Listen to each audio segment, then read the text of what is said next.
Depending where you are in this journey, and I'll just quite frankly say that where your net worth is dictates some of the strategies that you're going to use. This infinite banking strategy is more for the higher net worth. When you start to get above $1 million net worth, I think everybody should have some kind of a policy, even if it was $10,000 a year, something small like that.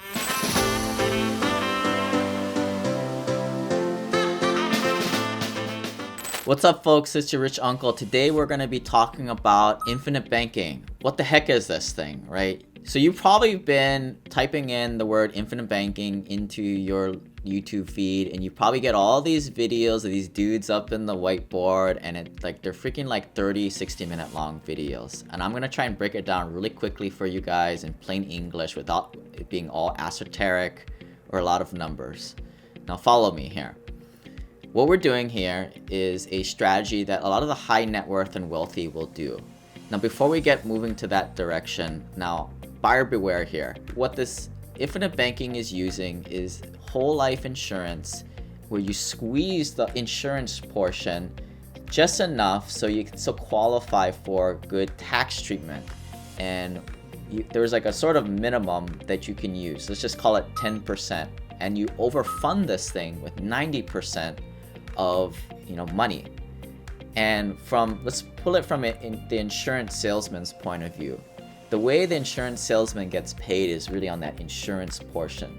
So typically what you're seeing, most insurance salesmen, what they're doing is they're expanding that insurance portion to be maybe 30, 50, 60% plus of the entire policy so they can crank up their commissions.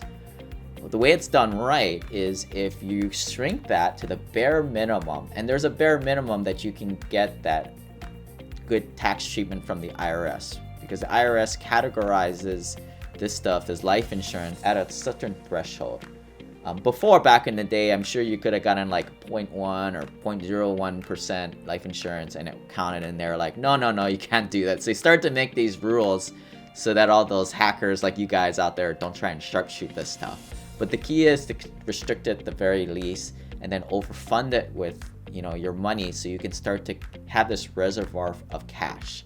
Again, the benefits is once you have it in this policy, it's a contract with this large life insurance company, one of the most secure companies out there, for a pretty low return of investment. But that's not the point, right? The point is you put your money into it, then you take it out as a loan from yourself.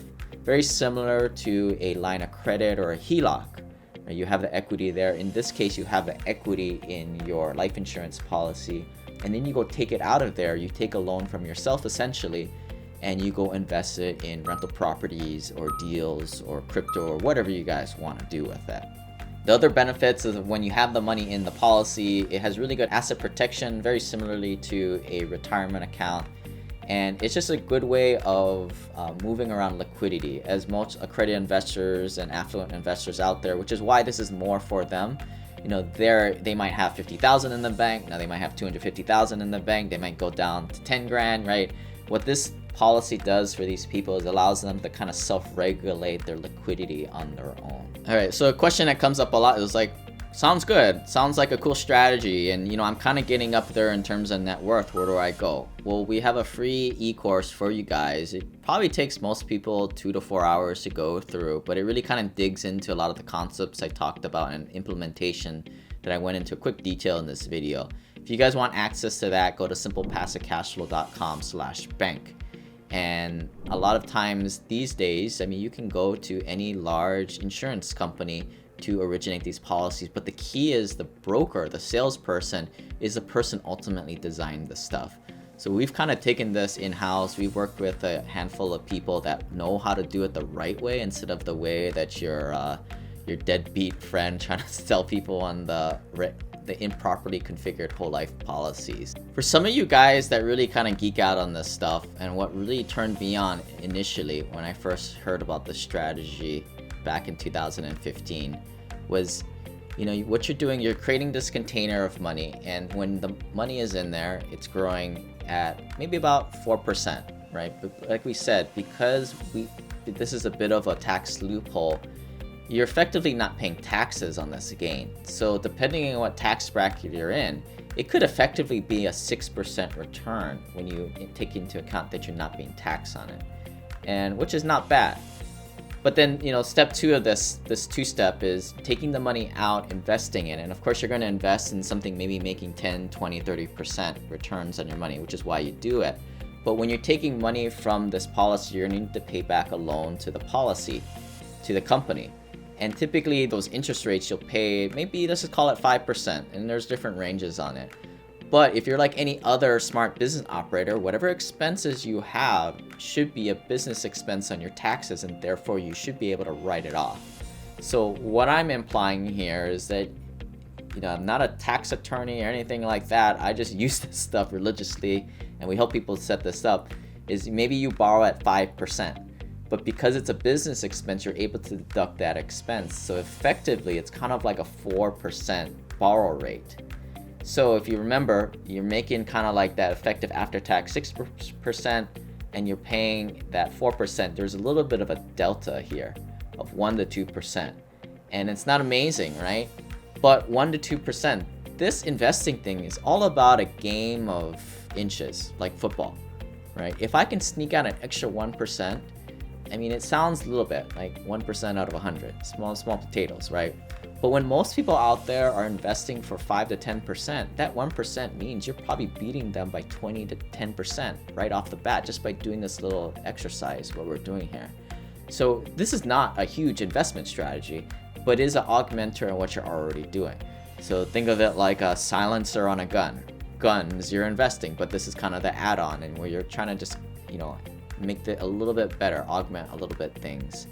And, while I'm at it, I'm going to add in a little rant about why marketable securities and the retail investments suck, right? Because you're always paying all these ticky-tack fees, and, it's not like you're paying 1% for that. Heavens no. That expense ratio is bullshit, guys. You're not seeing all the above-the-line expenses and carried interest being taken out. And this is why, like, very early on, I was like, well, why am I making 20 to 30% returns of my money in rental properties? And if you want to go check out that video, go to SimplePassiveCashflow.com/returns. Check my math on it. And I looked at my 401k, mutual fund, retail type of garbage, and I was making 8 to 10%. And I was like, well, what the heck? Why, when I do it like this, I'm making like 3-4 times as much? Who's taking all my money?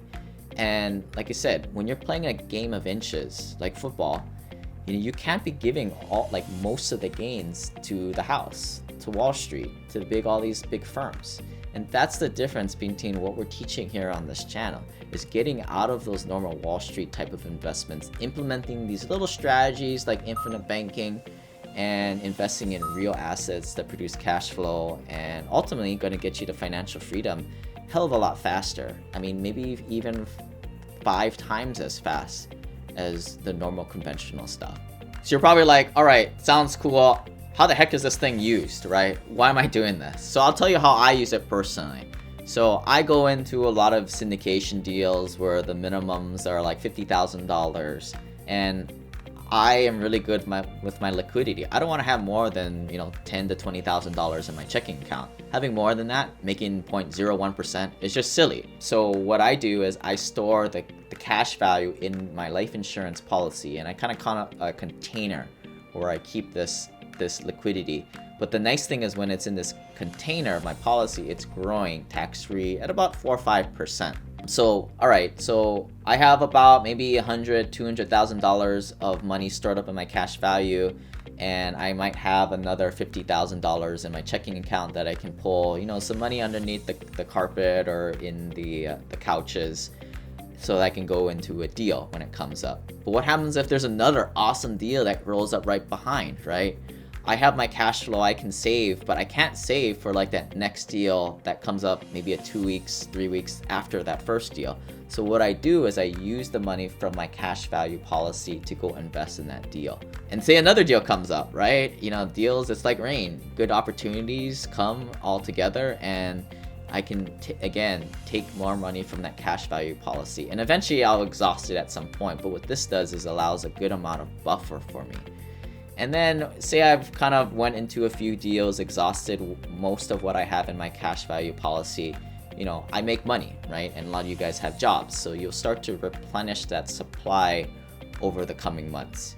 You could pay down the loan to yourself in that policy. You could just let it go, and I think that's where a lot of people have trouble with this mindset, right? They think that there's a debt there. It is a debt technically, but it's kind of you just banking from yourself, and this is what the banks do, right? The banks are always constantly lending money, so they can make a higher return.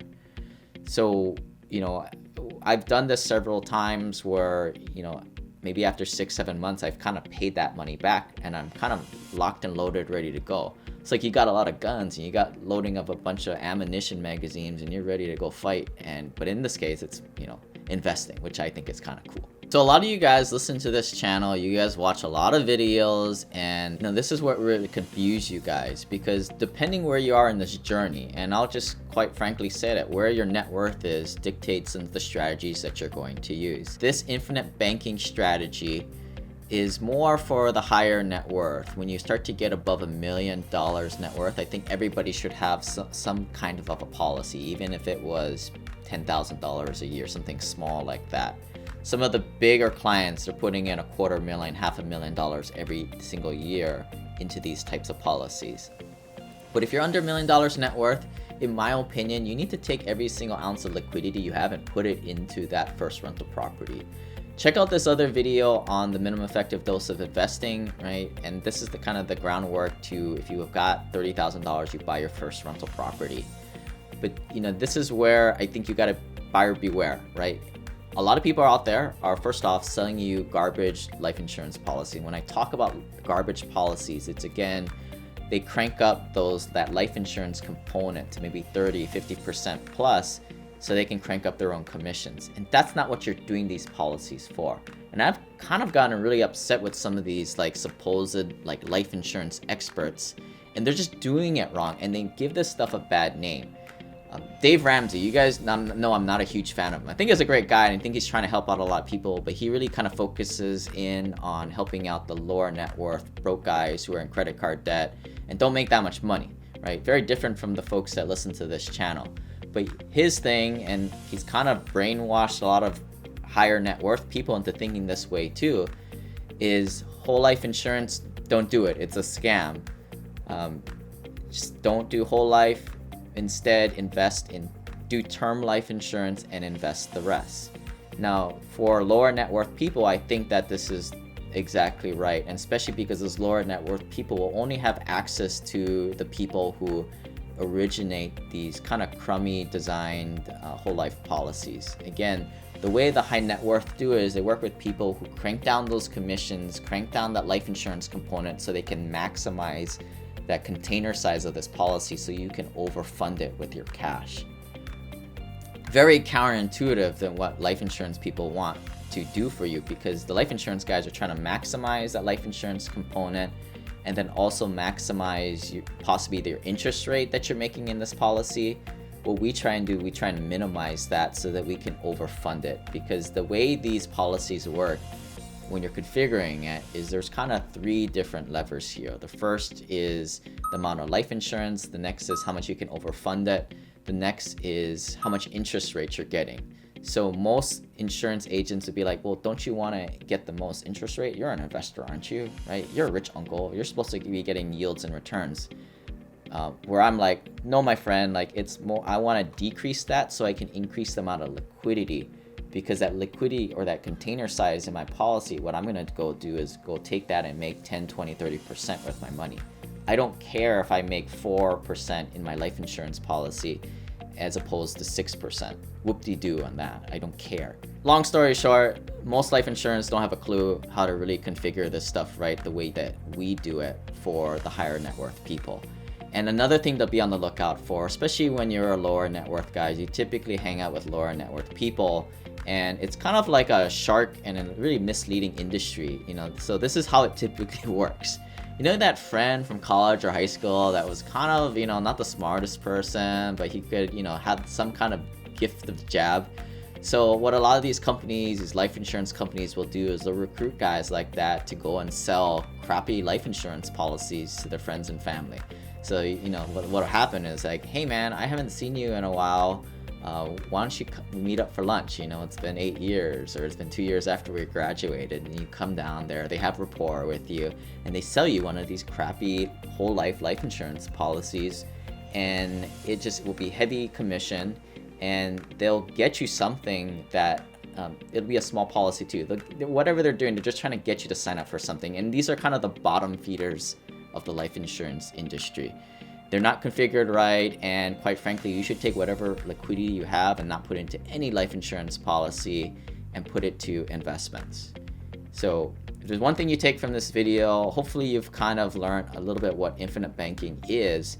But if you're under $500,000, certainly probably under $1 million net worth, just start learning about it, but don't really start to geek out and implement it until you get to those higher net worth figures. Again, this is all point of the minimum effective dose of investing in financial independence. Focus on the right things that are actually going to move the needle for you guys.